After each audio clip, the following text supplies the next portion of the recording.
जय सनातन धर्म की प्रिय दर्शकों, आप सभी का स्वागत है हमारे इस YouTube चैनल पर। दर्शकों, यदि मैं आपसे एक प्रश्न करूं कि भगवान राम के समय यदि आप इस धरती पर होते तो आप क्या कर रहे होते? आप अयोध्या के अंदर एक बहुत बड़े व्यापार को स्टैब्लिश कर रहे होते, या आप अयोध्या के राज दरबार में किसी बड़े पद को लेकर के आप लालायित रहते कि मैं अगर राज परिवार के अंदर शामिल हो जाऊं, कोई बड़ा पद मुझे मिल जाए, मंत्री पद मुझे मिल जाए, या मैं सेना का सेनापति बन जाऊं? ऐसी आपकी रणनीति होती?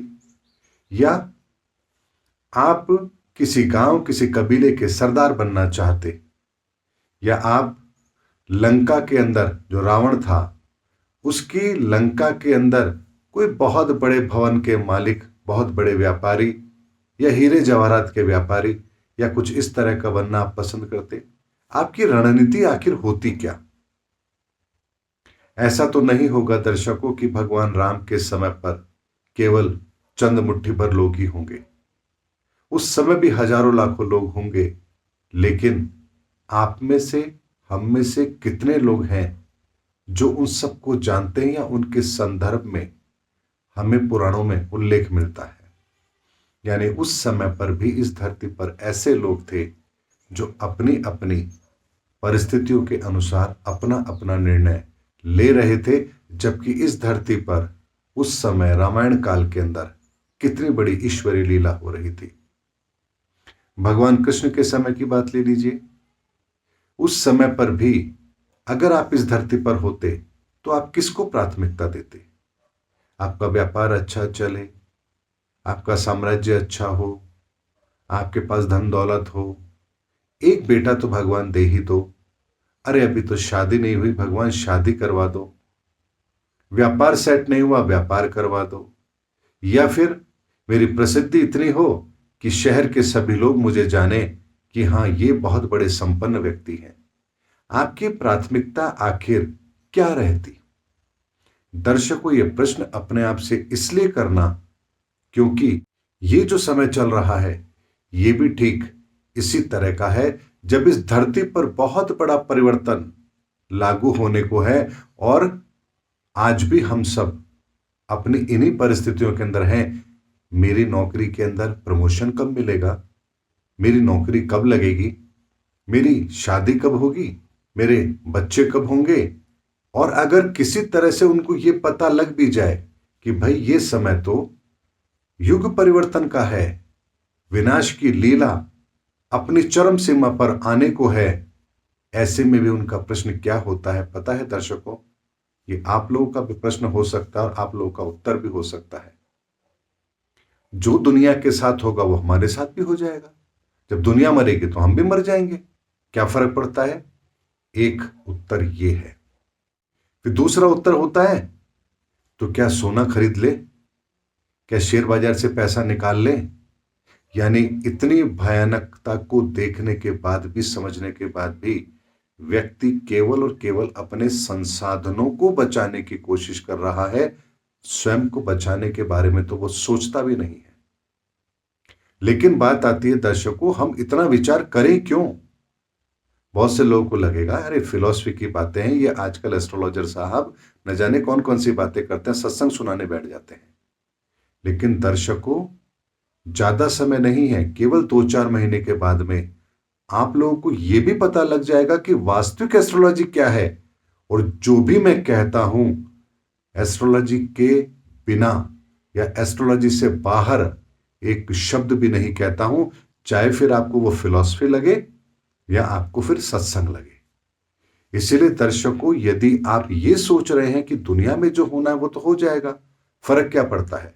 बच गए तो दुनिया हमारी, मर गए तो क्या फर्क पड़ता है? इतने लोग मरेंगे, हम भी मर जाएंगे। लेकिन दर्शकों, एक सनातन रहस्य को समझ लीजिए, आपकी रूह कांप जाएगी।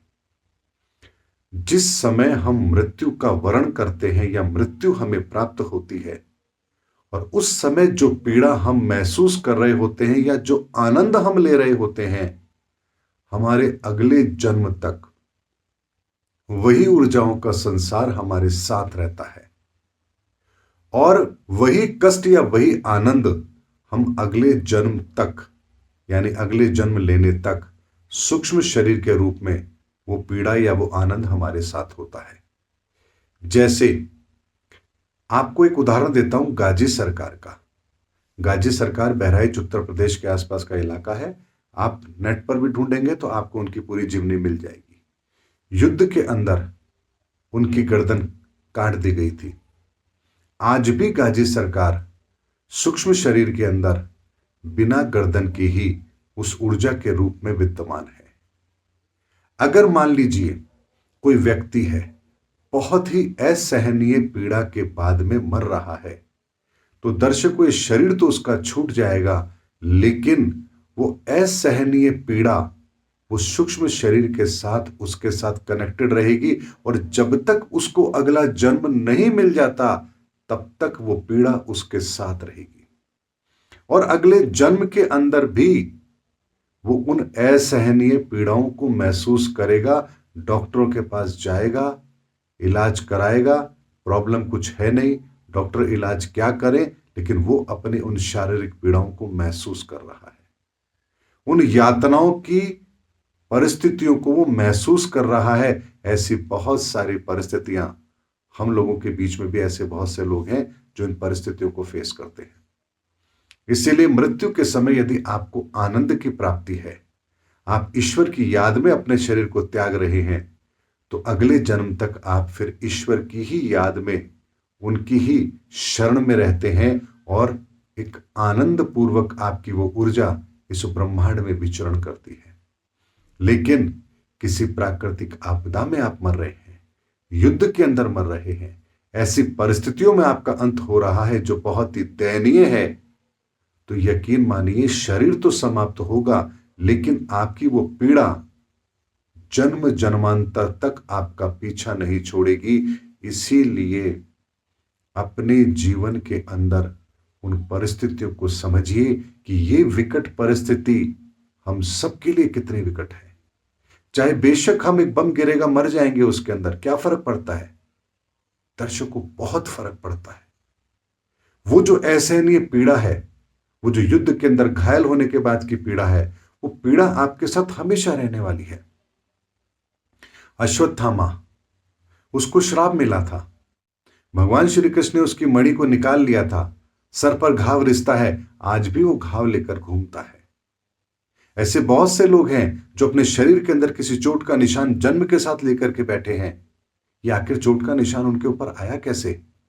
ये किसी न किसी जन्म के अंदर उनको वो चोट का निशान मिला है। हर जन्म के अंदर वो निशान साथ लेकर जा रहे हैं। इसीलिए दर्शकों, इस कर्मों की गति को समझना बहुत आवश्यक है। इसीलिए ये मत समझिए कि मृत्यु इस जीवन का अंतिम पड़ाव है। मृत्यु तो इस जीवन का वो मध्यांतर है जिसके बाद फिर एक नई कथा शुरू होती है, एक नया अध्याय शुरू होता है।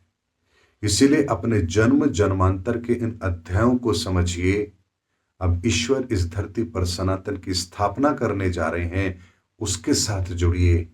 ईश्वर से इतनी प्रार्थना तो कर ही सकते हैं, हे ईश्वर इस धरती की रक्षा करो, क्योंकि इस धरती की रक्षा के अंदर ही हमारी भी रक्षा होगी। हम अपनी रक्षा की बात करें और धरती की रक्षा की बात ना करें, तो धरती जब विनाश की लीला को देख रही होगी तो हम सुरक्षित कहां रह सकते हैं। और अगर धरती सुरक्षित हो गई तो हम तो सुरक्षित हो ही जाएंगे। इसीलिए अपने निजी स्वार्थ से ऊपर उठ करके इस समय पर केवल और केवल धरती की चिंता कीजिए, इंसानियत की चिंता कीजिए, और ईश्वर से हाथ जोड़ के प्रार्थना कीजिए, हे ईश्वर, हे नारायण, इस धरती की रक्षा करें, इस मानवता की रक्षा करें, और धर्म युग को स्थापित करने के लिए जो भी आवश्यक हो सकता है, उसमें मेरी जो भी भूमिका हो सकती है, मुझे उस भूमिका के साथ जोड़िए। मैं आपकी इस लीला में शामिल होना चाहता हूं। ये सच्चे दिल से की गई प्रार्थना, यकीन मानिए, आपके जन्म जन्मांतर के पापों को तो धो ही देगी, और साथ ही धर्म युग के अंदर आपके लिए वो स्थान सुनिश्चित करेगी जिस स्थान को पाना हर किसी के बस की बात नहीं है और हर किसी के नसीब में होता भी नहीं है। इसलिए दर्शकों, मेरी इस बात को गंभीरता से लीजिए और सब कुछ छोड़ करके केवल और केवल ईश्वर से इस धरती को बचाने की प्रार्थना कीजिए। इस समय हम सबकी यही करुण पुकार इस धरती को बचा सकती है। मिलेंगे अगले वीडियो के अंदर, तब तक के लिए जय हिंद, जय भारत, जय सनातन धर्म।